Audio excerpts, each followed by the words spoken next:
So, hello everyone. Today we are going to discuss an important topic of computer organization, the control unit. So, we know what is CPU. CPU is basically the brain of the computer. तो जो हमारा CPU होता है वो further दो part में divided होता है. पहला है ALU, दूसरा है CU. ALU मतलब अर्थमेटिक लॉजिक यूनिट और CU इज कंट्रोल यूनिट. तो आज हम लोग का जो मेन एम है जिसके बारे में पढ़ना है वो है CU. तो जैसे हमारा ALU है वो क्या करता है कि लॉजिकल और अरिथमेटिक ऑपरेशंस को परफॉर्म करता है. उसी प्रकार हमारा CU है जो कि डायरेक्ट करता है, कोऑर्डिनेशन करता है जितने भी हमारे ऑपरेशंस परफॉर्म कर सकता है प्रोसेसर. तो उसके बारे में हम लोग आज अच्छे से पढ़ेंगे.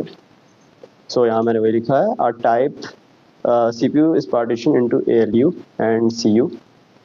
तो इसका जो मेन पर्पस है वो ये है कि ये कंट्रोल करता है flow of data between processor, memory and peripherals, that is input output devices, जैसे हमारे माउस, कीबोर्ड वगैरह हो गए. The control unit along with IR is the instruction register, decodes and interprets the machine language instruction and issues the control signal to make the CPU execute that instruction.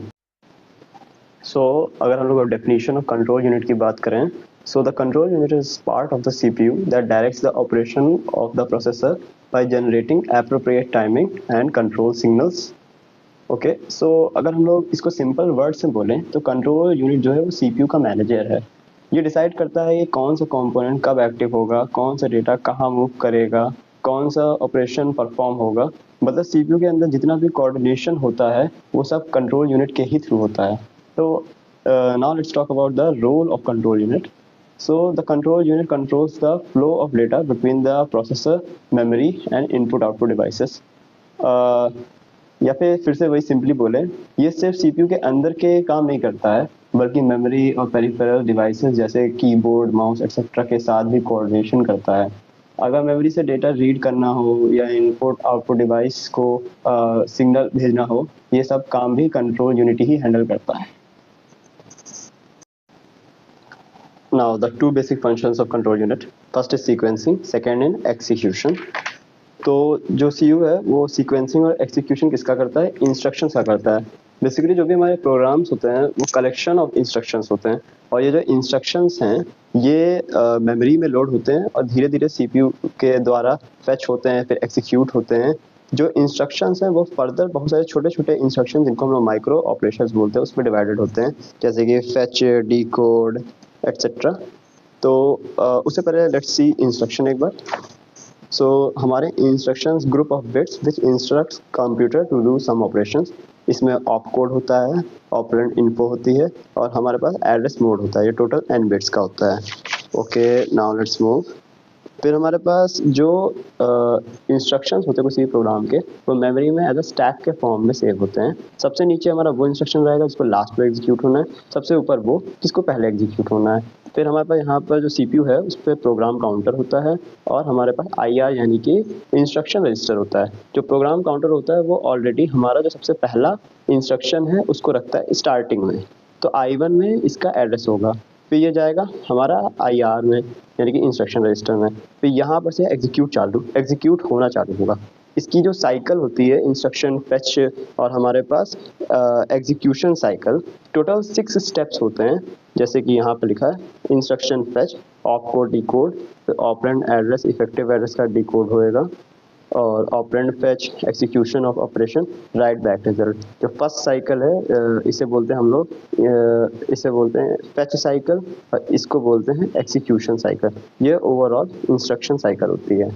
Okay, तो यहाँ पर जो हमारा sequencing है, तो जो control unit वो क्या करता है? Sequencing refers to the process by which control unit causes the CPU to step through a series of micro operations in proper order.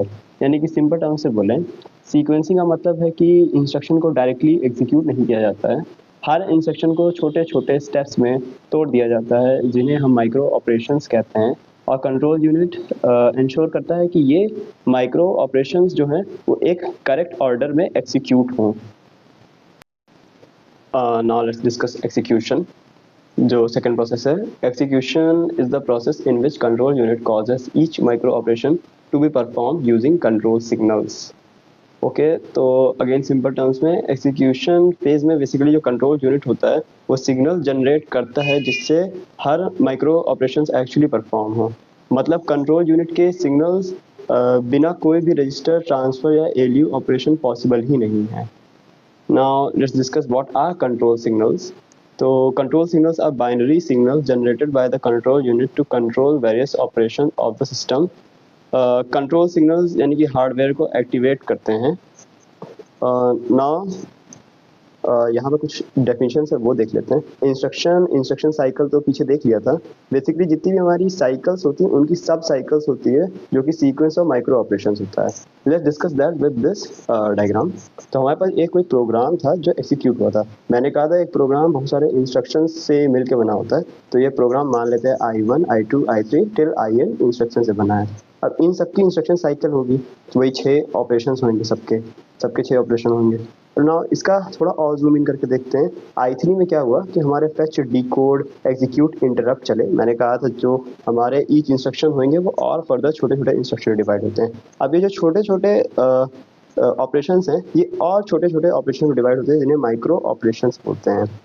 तो these micro operations are atomic operations of the process. मतलब atomic operations से मतलब ये है कि अब ये सबसे स्मॉलेस्ट ऑपरेशंस हैं। अब इनसे ज़्यादा हम इन ऑपरेशन को नहीं तोड़ सकते। जैसे कोई सा भी हम लोग अलजेब्राइक ऑपरेशन है, एडिशन सब्ट्रैक्शन जैसे, जिसमें z equal to a plus B minus C लिखा है। इस प्रोसेस को हम लोग 2 भाग में तोड़ सकते हैं, या तो a प्लस बी करें तो उसके रिजल्ट को माइनस सी कर दें। तो ऐसे इसको हमने 2 में तोड़ दिया। लेकिन अब हम उसको फर्दर तो और नहीं तोड़ सकते ना। तो ऐसे ऑपरेशन जो और फर्दर ना तोड़े जा सके, these are called atomic operations. ये micro operations are atomic operations. Now let's discuss the general model of control unit. तो ये ऐसा कुछ मॉडल हमारा कंट्रोल यूनिट का दिखता है। हमारे पास जो कंट्रोल यूनिट है उसमें जो इनपुट साइड और आउटपुट साइड है। कुछ इनपुट हमें मिल रहा है इंस्ट्रक्शन रजिस्टर से, control signals from control bus से, फ्लैग से और क्लॉक से, यानी कि 4 इनपुट और 2 आउटपुट हैं। कहाँ control signal to control bus और control signal with in the CPU। Okay, so now let's discuss inputs on control unit. सबसे पहला है क्लॉक, दूसरा है इंस्ट्रक्शन रजिस्टर, तीसरा है फ्लैग्स और चौथा है control signals from control bus. तो हमारा जो क्लॉक है वो क्या है? बेसिकली बोल रहे the clock is used by the CPU to keep time and synchronize operation. Clock CPU का टाइमिंग मैकेनिज्म है। हर क्लॉक पल्स पर एक माइक्रो ऑपरेशन या एक set of parallel micro operation perform होते हैं।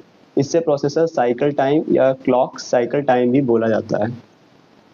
बढ़िया, वही सब ये लिखा है। Now instruction register.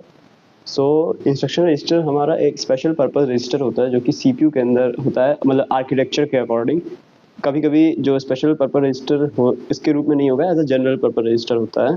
तो the instruction register holds the current instruction being executed, यानी कि IR के अंदर करंट इंस्ट्रक्शन स्टोर्ड होते हैं। IR का ऑप कोड और एड्रेसिंग मोड डिसाइड करता है कि कौन सी माइक्रो ऑपरेशन परफॉर्म होंगी। बढ़िया, नाउ लेट्स सी फ्लैग्स। तो फ्लैग्स क्या हैं हमारे? Flags provides status information about the processor and the result of previous ALU operation। यानी कि जैसे 0 flag, carry flag, sign flag ये कंट्रोल यूनिट को बताते हैं कि प्रीवियस ऑपरेशन का रिजल्ट क्या था, ताकि नेक्स्ट डिसीजन लिया जा सके। Okay, now control signal from control bus. तो कंट्रोल यूनिट कंट्रोल बस से भी सिग्नल रिसीव करता है, जैसे इंटरप्ट और एक्नॉलेजमेंट। कंट्रोल बस सिस्टम बस का पार्ट होता है बेसिकली यहाँ पर। अब now let's discuss control unit outputs. तो हमारा एक नॉर्मल जो CPU का स्ट्रक्चर होता है उसमें क्या ALU, CU और रजिस्टर्स होते हैं। तो रजिस्टर टू रजिस्टर जब हमारे डेटा का मूवमेंट होता है तो ये control signals with in CPU होते हैं। एक रजिस्टर से दूसरे रजिस्टर में डेटा मूव किया या कहीं कॉपी हुआ या उस पर कुछ अपडेट हुई वैल्यू, तो ये सब विद इन द CPU होएगा। तो ये कंट्रोल यूनिट आउटपुट्स में आएगा।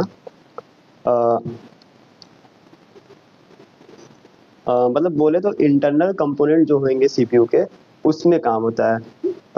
ALU operation like add, subtract, multiply इसमें भी आएगा। तो यहाँ पर वही मैंने लिखा है कि R2 में डेटा गया R1 से, और R3 का डेटा गया R2 में। इस टाइप के मूव ऑपरेशन इसमें आएंगे।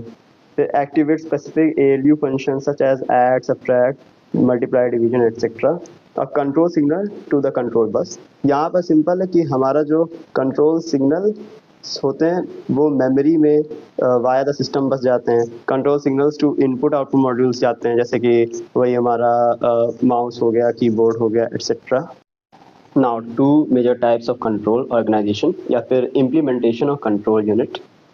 तो ये जो हमारे कंट्रोल यूनिट है इसको इम्प्लीमेंट करने के दो तरीके हैं। To execute an instruction the control unit of CPU must generate the required control signal in proper sequence. There are two approaches used for generating control signals in proper sequence. पहला है hard wired control unit, दूसरा है micro program control unit.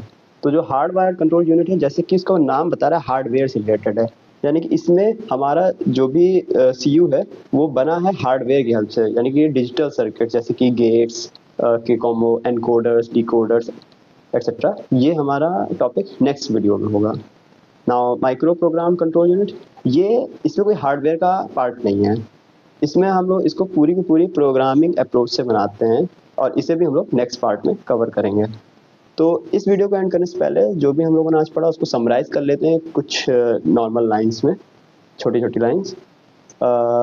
So the control unit is the central coordinator of the CPU। वो सारे काम को coordinate करता है, दो तरीके से कोऑर्डिनेट करता था, सीक्वेंसिंग की हेल्प से और एक्सिक्यूशन की हेल्प से।